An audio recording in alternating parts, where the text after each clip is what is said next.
तो दोस्तों कैसे हो आप? तो आज कंप्लीट करने जा रहे हैं हमारा चैप्टर जो हमने बहुत दिनों से शुरू किया होता। चैप्टर 1 हिस्ट्री का the rise of nationalism in Europe. और आज जो आखिरी टॉपिक है इस चैप्टर का, और बड़ा इंपॉर्टेंट टॉपिक है ये भी, ध्यान से सुनिएगा। और आज का जो टॉपिक है ना, बेसिकली ये दो विचारधाराओं में है।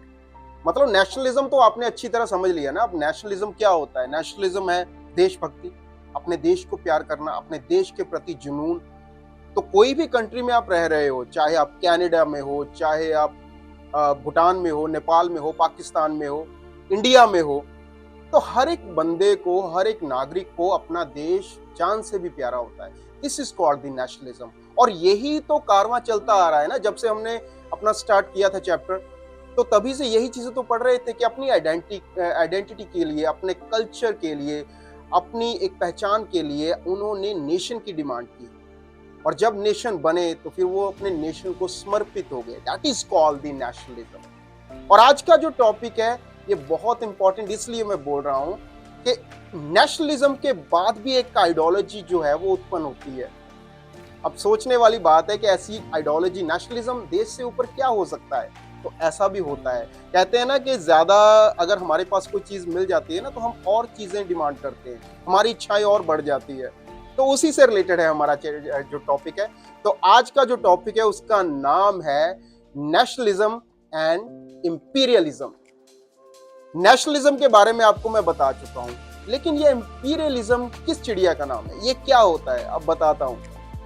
देखिए, अपने देश को प्यार करना, अपने देश के प्रति सद्भावना रखना, अपने देश का जुनून, अपने देश पे गर्व महसूस करना, ये तो नेशनलिज्म है। लेकिन जब आप नेशनलिज्म अपने देश के लिए दिखा रहे हो, तभी आपकी नजर पड़ती है किसी और देश में, और आप चाहते हैं कि उस पे भी हमारी डोमिनेंस हो जाए, वो वाला देश भी हमारे देश के अंडर हो जाए।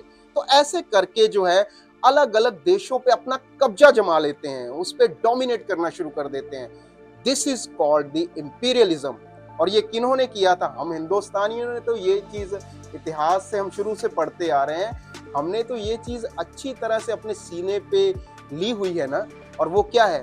वो है ब्रिटिश एम्पायर का हम पे डोमिनेट करना। हम लोग गुलाम रह चुके हैं अंग्रेजों के। तो उन्होंने इंपीरियलिज्म के तहत ही ये सब चीजें की थी। तो इसका मतलब होता है इंपीरियलिज्म, मतलब आइडियोलॉजी वो कि हम तो अपने देश में रह रहे हैं, लेकिन दूसरे देश भी है जो उन पे भी कब्जा हो जाए, हमारी टेरिटरीज जो बढ़ती जाए और हम लोग बस डोमिनेट करते रहें। अंग्रेजों के राज्य में सूरज कभी भी छिपता नहीं था। ये बात इसलिए बोली जाती थी क्योंकि उन्होंने इंपीरियलिज्म फॉर्मूला या आइडियोलॉजी जो है वो दिखाई थी। तो आज पढ़ने जा रहे हैं इंपीरियलिज्म एंड नेशनलिज्म। हाँ जी दोस्तों, तो हम बात करेंगे इस चैप्टर के तहत, इस टॉपिक के तहत जो हमारा कंटेंट है वो है एक रीजन के बारे में बात करेंगे। वो कौन सा रीजन है? वो रीजन है बल्कान रीजन। ये बल्कान रीजन क्या है? ये मेडिटेरियन जो सी है उसके इर्द गिर्द कुछ एथनिक ग्रुप्स रह रहे हैं, और उस रीजन को वो बुलाते हैं बल्कान रीजन। ये बड़ा रीजन है। और अगर आज के टाइम में देखा जाए तो आज की जो कंट्रीज है ना, जैसे बुल्गारिया है, या अल्बानिया है, या रोमानिया है, सर्बिया है, तो ऐसी कई कंट्रीज हैं जो एथनिक ग्रुप्स थे ये, और वो बल्कान में रह रहे थे। ठीक है जी, यहां तक बात क्लियर है। अब उसके बाद क्या होता है कि जो वो अंडर जब मोनार्कियल सिस्टम था तो वो ऑटोमन एम्पायर के अंडर थे। ऑटोमन एम्पायर, तुर्किश एम्पायर बड़ा एम्पायर था।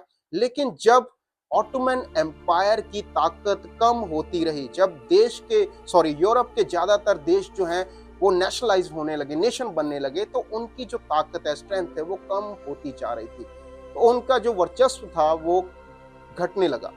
तो उसके बाद जब वो पूरी तरह से डोमिनेट उन्होंने करना छोड़ दिया ऑटोमन एम्पायर ने, तो वो जो रीजन्स थे, जो एथनिक ग्रुप्स रह रहे थे बल्कान रीजन के, तो उन्होंने अपनी अपनी फ्रीडम जो है वो तय कर दी कि हम लोग अब फ्री हो चुके हैं और हम अपने अपने एथनिक ग्रुप्स के हिसाब से जो छोटे छोटे देश में बंट जाएंगे। लेकिन वो जो दिमाग में कीड़ा कि हमारा देश तो छोटा होगा, हमारे देश में तो उतने नेचुरल रिसोर्सेज होंगे नहीं, तो हम क्या करेंगे? मान लीजिए एग्जाम्पल के रोमानिया ने कहा कि मैं बुल्गारिया पे कब्जा कर लूं, या बुल्गारिया ने कहा कि मैं सर्बिया पे कब्जा कर लूं। तो ऐसे आपस में ये जो उलझने लगे, छोटे छोटे एथनिक्स ग्रुप देश तो बन गए, लेकिन टेरिटरी बढ़ाने के चक्कर में आपस में उलझने लगे, इंपीरियलिज्म जो दिखाना चाह रहे थे। लेकिन इसका जो एडवांटेज लिया वो लिया बड़े देशों ने, जो बड़े बड़े देश बन चुके थे, जैसे जर्मनी है, फ्रांस है, इटली है। तो इन्होंने उस चीज का एडवांटेज लिया। मतलब एग्जाम्पल के तौर पर बताता हूँ, वही बात कि दो बिल्लियां आपस में लड़ रही हैं और बंदर आकर उनसे रोटी छीन लेता है। तो उन्होंने भी यही किया। अब वो क्या है, वो इन्वॉल्व हो गए, और इन्वॉल्व इस तरह से हुए कि वो बड़े राष्ट्र भी जो हैं वो आपस में भिड़ गए। तो यही रिजल्ट निकला कि अब सर्बिया भी इसका पार्ट था। तो यही रिजल्ट निकला कि फर्स्ट वर्ल्ड वॉर की शुरुआत हो गई। आप कह सकते हो कि ये बल्कान रीजन की देन है, जो फर्स्ट वर्ल्ड वॉर है, क्योंकि वहीं से शुरुआत होती है, सर्बिया देश से। तो ये जो इंपीरियलिज्म ऐसी आइडियोलॉजी थी कि लोग जो हैं अब उनका लालच बढ़ रहा था, या जो देश थे उनका लालच बढ़ रहा था, टेरिटरी बढ़ा रहे थे और लोग देशों पे कब्जा कर रहे थे। लेकिन इंपीरियलिज्म भी ज्यादा देर तक टिक नहीं पाया। वो टिक क्यों नहीं पाया? क्योंकि अगर आप किसी पे डोमिनेट करोगे तो वहां पर भी विद्रोह खड़ा होगा।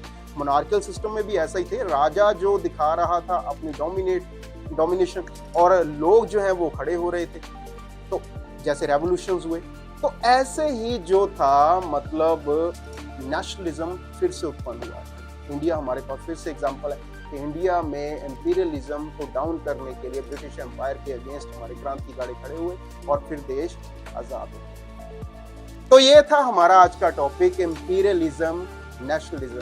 ठीक है जी, तो आज बोलिए बाय बाय इस चैप्टर को। The rise of nationalism in Europe जो है कंप्लीट कर लिया हमने। तो जो नेक्स्ट वीडियो मैं डालूंगा वो एक शॉर्ट डालूंगा दोस्तों, और उसमें हम कहानी डिस्कस करेंगे, the rise of nationalism in Europe. तो फिलहाल आज के लिए इतना ही काफी है, और उसके बाद हम कंटिन्यू करेंगे। हमारा नेक्स्ट चैप्टर वो कौन सा होगा, जस्ट वेट एंड वॉच। तो इजाजत लेते हैं दोस्तों, और जाते जाते वही दरख्वास्त कि अगर आपको हमारी वीडियोस अच्छी लग रही है, आपको समझ में आ रहा है, कंटेंट कंसेप्ट समझ में आ रहा है, तो कृपया वीडियो को लाइक जरूर किया कीजिए, और चैनल को सब्सक्राइब तो जरूर कर ही दीजिए।